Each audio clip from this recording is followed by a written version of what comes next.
Hi friends, welcome to my YouTube channel. ನಾನಿವತ್ತು ದಿಢೀರಾಗಿ ಮಾಡುವಂತಹ ತರಕಾರಿ ಮತ್ತು ಬೇಳೆ ಸಾಂಬಾರನ್ನ ಹೇಗೆ ಮಾಡೋದು ಅಂತ ತೋರಿಸ್ತಾ ಇದ್ದೀನಿ. ನೀವೇನಾದರೂ ತರಕಾರಿನ ಮುಂಚೆ ಹಚ್ಚಿಟ್ಕೊಂಡು ಮತ್ತು ಬೇಳೆನ ಬೇಯಿಸ್ಕೊಂಡಿದ್ರೆ 10 ನಿಮಿಷದಲ್ಲಿ ಈ ಸಾಂಬಾರು ರೆಡಿಯಾಗಿ ಹೋಗುತ್ತೆ. ನೀವೇನಾದರೂ ಸಡನ್ನಾಗಿ ಯಾವುದಾದ್ರೂ ಸಾಂಬಾರು ಮಾಡಬೇಕು ಅಂದರೆ ಇದನ್ನು ಒಂದು ಸಲ ಟ್ರೈ ಮಾಡಿ ನೋಡಿ, ನಿಮಗೂ ಕೂಡ ತುಂಬ ಇಷ್ಟ ಆಗುತ್ತೆ. ಈ ಸಾಂಬಾರು ಬಿಸಿ ಬಿಸಿ ಅನ್ನೋ ಜೊತೆ ತುಂಬ ಚೆನ್ನಾಗಿರುತ್ತೆ. ಹಾಗಾದರೆ ತರಕಾರಿ ಬೇಳೆ ಸಾಂಬಾರು ಹೇಗೆ ಮಾಡೋದು ಅಂತ ನೋಡೋಣ ಬನ್ನಿ. ಫಸ್ಟು ನಾನಿಲ್ಲಿ ಬೇಳೆನ ಬೇಯಿಸ್ಕೊತಾ ಇದ್ದೀನಿ. ಅದಕ್ಕೆ ಅರ್ಧ ಕಪ್ ಆಗೋಷ್ಟು ತೊಗರಿ ಬೇಳೆನ ವಾಶ್ ಮಾಡಿಕೊಂಡು ಮತ್ತು ಅದಕ್ಕೇ ಒಂದು ಟೊಮೊಟೊನ ಹಚ್ಕೊಂಡಿದ್ದೆ. ಮೀಡಿಯಮ್ ಸೈಜ್ ಟೊಮೊಟೊನ ಹಚ್ಕೊಂಡು ನೀರು ಹಾಕಿ ಉಪ್ಪು ಹಾಕ್ಕೊಂಡು ಒಂದು ವಿಷಲ್ ಬರೋವರೆಗೂ ಕೂಗಿಸ್ಕೊತಾ ಇದ್ದೀನಿ. ಒಂದು ವಿಷಲ್ ಆಗಿದೆ. ಇವಾಗ ಒಗ್ಗರಣೆ ಹಾಕ್ಕೊತಾ ಇದ್ದೀನಿ. ಒಗ್ಗರಣೆಗೆ ಒಂದು ಪಾತ್ರೆ ಇಟ್ಕೊಂಡಿದ್ದೆ. ಪಾತ್ರೆ ಕಾದ್ಮೇಲೆ ಒಗ್ಗರಣೆಗೆ ಎಷ್ಟು ಬೇಕೋ ಅಷ್ಟು ಎಣ್ಣೆ ಹಾಕ್ಕೊತಾ ಇದ್ದೀನಿ.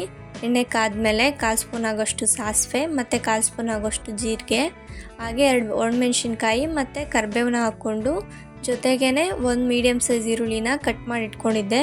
ಅದನ್ನು ಹಾಕ್ಕೊಂಡು ಇವಾಗ ಚೆನ್ನಾಗಿ ಫ್ರೈ ಮಾಡ್ಕೊತಾ ಇದ್ದೀನಿ. ಈರುಳ್ಳಿ ಎಲ್ಲ ಚೆನ್ನಾಗಿ ಫ್ರೈ ಆಗಬೇಕು.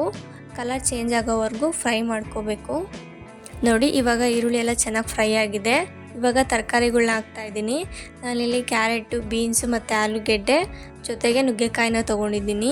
ನಿಮ್ಮ ಮನೇಲಿ ಯಾವ ತರಕಾರಿ ಇರುತ್ತೋ ಆ ತರಕಾರಿನ ಹಾಕ್ಕೊಂಡು ತರಕಾರಿ ಸಾಂಬಾರು ಮಾಡ್ಕೋಬೋದು. ನಾನಿಲ್ಲಿ ನುಗ್ಗೆಕಾಯಿ ಮತ್ತು ಬೀನ್ಸು, ಕ್ಯಾರೆಟು, ಆಲೂಗೆಡ್ಡೆನ ಯೂಸ್ ಮಾಡ್ಕೊಂಡಿದ್ದೀನಿ. ಇವಾಗ ಸ್ವಲ್ಪ ಚೆನ್ನಾಗಿ ಫ್ರೈ ಮಾಡಿಕೊಂಡು ಆಮೇಲೆ 1 ಸ್ಪೂನ್ ಆಗೋಷ್ಟು ಖಾರದ ಪುಡಿ, ಹಾಗೆ 1.5 ಸ್ಪೂನ್ ಆಗೋಷ್ಟು ಸಾಂಬಾರು ಪೌಡರ್ನ ಹಾಕ್ಕೊತಾ ಇದ್ದೀನಿ. ಜೊತೆಗೆ 1/4 ಸ್ಪೂನ್ ಆಗೋಷ್ಟು ಅರಿಶಿನ ಪುಡಿ, ಜೊತೆಗೆ ರುಚಿಗೆ ತಕ್ಕಷ್ಟು ಉಪ್ಪು ಹಾಕ್ಕೊಂಡು ಮಿಕ್ಸ್ ಮಾಡ್ಕೊತಾ ಇದ್ದೀನಿ. ಇದನ್ನು ಸ್ವಲ್ಪ ಎಣ್ಣೆಗೆ ಫ್ರೈ ಮಾಡ್ಕೊಳ್ಳಿ. ಚೆನ್ನಾಗಿ ತರಕಾರಿ ಎಲ್ಲ ಚೆನ್ನಾಗಿ ಫ್ರೈ ಆಗಬೇಕು. ಸ್ವಲ್ಪ ಜೊತೆಗೆ ಖಾರದ ಪುಡಿ, ಉಪ್ಪು ಹಾಕಿರೋದ್ರಿಂದ ಅದೆಲ್ಲ ಚೆನ್ನಾಗಿ ಹೊಂದ್ಕೋಬೇಕು. ಇವಾಗ ನೋಡಿ, ಸ್ವಲ್ಪ ಚೆನ್ನಾಗಿ ಫ್ರೈ ಮಾಡ್ಕೊಂಡಿದ್ದೀನಿ. ಇವಾಗ ಬೇಯಿಸ್ಕೊಂಡಿರೋಂಥ ಬೇಳೆ ಮತ್ತು ಟೊಮೊಟೊನ ಸ್ವಲ್ಪ ಸ್ಮ್ಯಾಶ್ ಮಾಡಿಕೊಂಡು ಹಾಕ್ಕೊಂಡಿದ್ದೀನಿ. ನೀವು 2 ವಿಷಲ್ ಹಾಕ್ಸಿದ್ರೆ ಸ್ಮ್ಯಾಶ್ ಮಾಡ್ಕೊಳೋದೇನು ಬೇಕಾಗಲ್ಲ. ನಾನಿಲ್ಲಿ 1 ವಿಷಲ್ ಹಾಕಿರೋದ್ರಿಂದ ಸ್ವಲ್ಪ ಸ್ಮ್ಯಾಶ್ ಮಾಡಿಕೊಂಡು ಹಾಕ್ಕೊಂಡಿದ್ದೀನಿ. ಇವಾಗ ಬೇಯಿಸ್ಕೊಂಡಿರೋಂಥ ಬೇಳೆ ಎಲ್ಲ ಹಾಕಿದ್ಮೇಲೆ ಚೆನ್ನಾಗಿ ಮಿಕ್ಸ್ ಮಾಡ್ಕೊತಾ ಇದ್ದೀನಿ. ನೀವು ಮೀಡಿಯಮ್ ಫ್ಲೇಮಲ್ಲಿ ಇಟ್ಕೊಂಡೆ ಮಿಕ್ಸ್ ಮಾಡ್ಕೋಬೇಕು. ಸ್ವಲ್ಪ ತಂಗೆ ಕುದಿಬೇಕು. ಅಲ್ಲಿವರೆಗೂ ಕುದಿಸ್ಕೊಂಡು ಅದಾದಮೇಲೆ ನೀರು ಹಾಕ್ಕೋಬೇಕು. ನಾನಿಲ್ಲಿ ನೀರು ಹಾಕ್ಕೊತಾ ಇದ್ದೀನಿ. ನೀವು ನೋಡ್ಕೊಂಡು ನೀರು ಹಾಕ್ಕೊಳ್ಳಿ. ಸ್ವಲ್ಪ ತರಕಾರಿನೂ ಬೇಯಬೇಕಾಗುತ್ತೆ, ಅದಕ್ಕೆ ಸ್ವಲ್ಪ ನೀರು ಬೇಕಾಗುತ್ತೆ. ನೀವು ಜಾಸ್ತಿ ನೀರು ಹಾಕಿದಷ್ಟು ಅದು ಗಟ್ಟಿಗೆ ಆಗ್ತಾ ಹೋಗುತ್ತೆ. ಅದಕ್ಕೆ ನೀವು ನೋಡ್ಕೊಂಡು ಸ್ವಲ್ಪ ನೀರು ಹಾಕ್ಕೊಳ್ಳಿ. ನೋಡಿ, ನಾನಿಲ್ಲಿ ಈ ಕನ್ಸಿಸ್ಟೆನ್ಸಿ ಆಗೋಷ್ಟು ನೀರು ಹಾಕ್ಕೊಂಡಿದ್ದೀನಿ. ಇದು ಸ್ವಲ್ಪ ಗಟ್ಟಿಗೆ ಆದಮೇಲೆ ನಿಮ್ಗೆ ನೋಡಿಕೊಂಡು ಇನ್ನೂ ಸ್ವಲ್ಪ ನೀರು ಬೇಕಂದ್ರೆ ಹಾಕ್ಕೊಳ್ಳಿ. ನಾನು ಇವಾಗ ಇನ್ನೂ ಸ್ವಲ್ಪ ನೀರು ಹಾಕ್ಕೊಂಡು ಮಿಕ್ಸ್ ಮಾಡ್ಕೊತಾ ಇದ್ದೀನಿ. ಇವಾಗ ಎಲ್ಲ ಚೆನ್ನಾಗಿ ಮಿಕ್ಸ್ ಮಾಡ್ಕೊಳ್ಳಿ. ನೀರು ಕನ್ಸಿಸ್ಟೆನ್ಸಿ ನೋಡ್ಕೊಳ್ಳಿ. ಇವಾಗ 4 ಹುಣಸೆಹಣ್ಣು ನೆನೆಹಾಕಿದ್ದೆ ನಾನು. ಅದನ್ನೆಲ್ಲ ಕಿವುಚ್ಕೊಂಡು ಇಲ್ಲಿ ಹಾಕ್ಕೊಂಡು ಮಿಕ್ಸ್ ಮಾಡ್ಕೊತಾ ಇದ್ದೀನಿ. ಸ್ವಲ್ಪ ಹುಣಸೆಹಣ್ಣ ನೀವು ನೋಡ್ಕೊಂಡು ಹಾಕ್ಕೊಳ್ಳಿ. ಟೊಮೊಟೊ ಜಾಸ್ತಿ ಹಾಕಿದರೆ ಹುಣಸೆಹಣ್ಣ ಕಮ್ಮಿ ಹಾಕ್ಕೊಳ್ಳಿ. ನಾನಿಲ್ಲಿ ಒಂದೇ ಒಂದು ಟೊಮೊಟೊ ಹಾಕಿರೋದ್ರಿಂದ 4 ಎಸಳಾಗೋಷ್ಟು ಹುಣಸೆಹಣ್ಣು ಹಾಕ್ಕೊಂಡಿದ್ದೀನಿ. ಇವಾಗ ಕ್ಲೋಸ್ ಮಾಡಿಕೊಂಡು ಒಂದು 10 ನಿಮಿಷ ಬೇಯಿಸ್ಕೋಬೇಕಾಗುತ್ತೆ. ತರಕಾರಿ ಎಲ್ಲ ಚೆನ್ನಾಗಿ ಬೇಯಬೇಕು.